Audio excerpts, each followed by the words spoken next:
Duterte. Yung Ang simbahan. si Presidente Duterte. Sa tingin ko lahat ng ayaw kay President Duterte, Rodrigo Duterte, lahat na naging kaaway niya, lahat na business interest Alright. na question niya, lahat yan nagsama-sama ngayon ng puwersa para totally reject ang isang Duterte. Makikita naman natin 6 na taon na pinaghirapan niya ng paninilbihan sa bayan. Anong ibig kong sabihin pinaghirapan? Yung frontline services na ayos.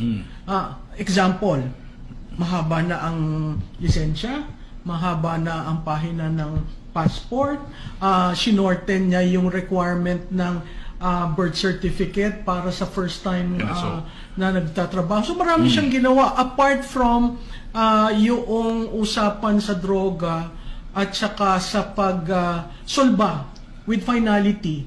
Yung 50 at that time, it was 53 years of the CPP, NPA, NDF. So pag pinagsama mo to, makikita mo talagang payback ang nangyayari ngayon. At sinasama yung anak. Pati yung build maganda eh. Oo, pati yan. Yung infrastructure development, maganda ang plano. Kaya nga nung tumakbo yung anak, lahat tayo nag-ambisyon dun sa continuity na matuloy yung build kasi yun ang kailangan natin.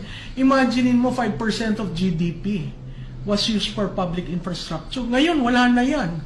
So mahalagang parte ng kasaysayan natin yung nagawa ni Duterte. Yun nga lang, si Duterte outlier. Hindi kampanya, kailangan mo ng pondo. Hindi siya humingi ng pondo dun sa mga nandito sa Metro Manila, sa NCR. Ang tumulong sa kanya, Mindanao. Late siya sa ball game. Hindi siya nag-rely on political world leaders. Dadalawa lang ang gobernadora na sumuporta sa kanya. So talagang tinapon niya yung playbook, pero nanalo. Ngayon, nakikita natin, parang gusto ng lahat na naisatabi na tahimik ng 6 na taon, balikan siya. At ito na nga, sa Quadcom, di ba, lumabas siya, sa Senado, lumabas siya. Ang anak niya, dahil isang Duterte, sa simula pa lang, gusto ng alsin. Bakit ayaw ng mga movers and shakers dito sa national ang matandang Duterte? Kasi iba siya. Hindi siya katulad nila. Na hindi sa yumukod, hindi sa lumuhod? Yes, Ganun yes. ba? Oo, hindi nanghingi, hindi walang... So, totoo pala yung parang, Bisaya ka eh. Hindi, pero actually, masakit nga yan eh. Dahil, nakita mo naman yung pagbabago. Ano ba ang hahanapin mo? Kahit na yung crisis na ginawa ng Mauti, na-handle niya ng tama eh.